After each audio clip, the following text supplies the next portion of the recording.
I don't know if I've done a video on this thing before. Don't really remember, but while I wait for my friend to come help with the wiring in the Jeep sometime this week, I decided nobody wanted to buy this thing for a long time for even $100.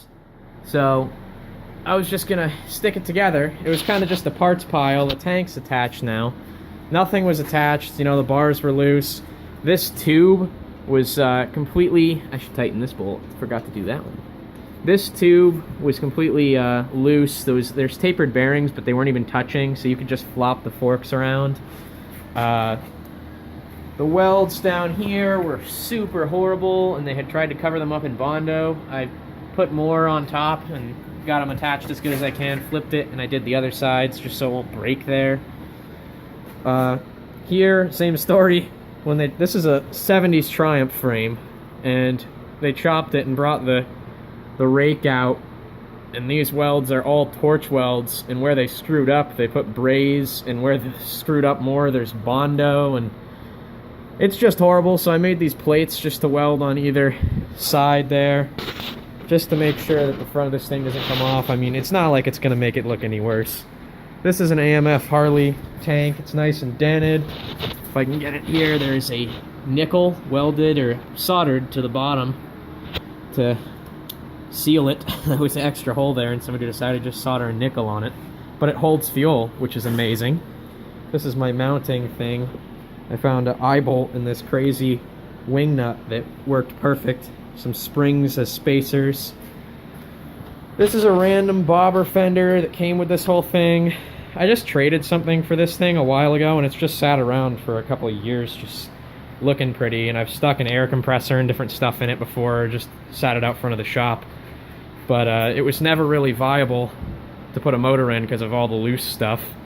This isn't attached. And a shovel is what I think I'm going to use for the seat. I think I'm going to, because you can actually sit on this just how it is, and it's not horrible. So I'm going to hinge the front so that, there goes the fender, so that it can go up and down, and then I'll spring the back once the fender is attached, put a spring in here, get a little bit of suspension. I have some cool ideas for different ways to attach the tank in the back. These are some old Harley bars. I have some fat bars that could go on it.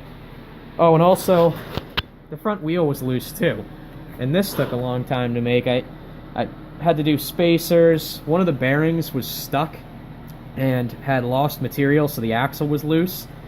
I got it unstuck, and it actually spins fine now, so I wrapped a piece of stainless sheet metal around the axle and made a shim that would go in the bearing and hammer in there to tighten it up on the axle so I wouldn't have to get a new bearing. And another tiny spacer on this side. Now this wheel's tight and it spins freely, you know, as good as it does. Both wheels are really slightly bent. They wobble a teeny bit, but I don't think I'll ever go fast with it anyway. I might stick a snowmobile motor in it, maybe some random 10 horse or more utility motor, or if I get lucky I'll find a actual motorcycle or dirt bike engine to put in it. I have an ad up right now, but I'm not really willing to spend more than 50 bucks on a motor for it. So that's the rat bike. Just thought I'd work on it since, you know, 100 bucks. Ad was up for a year on Facebook and Craigslist, and can't believe no one wanted the pile. So I'm just gonna put it together myself. It'll look pretty sweet if nothing else.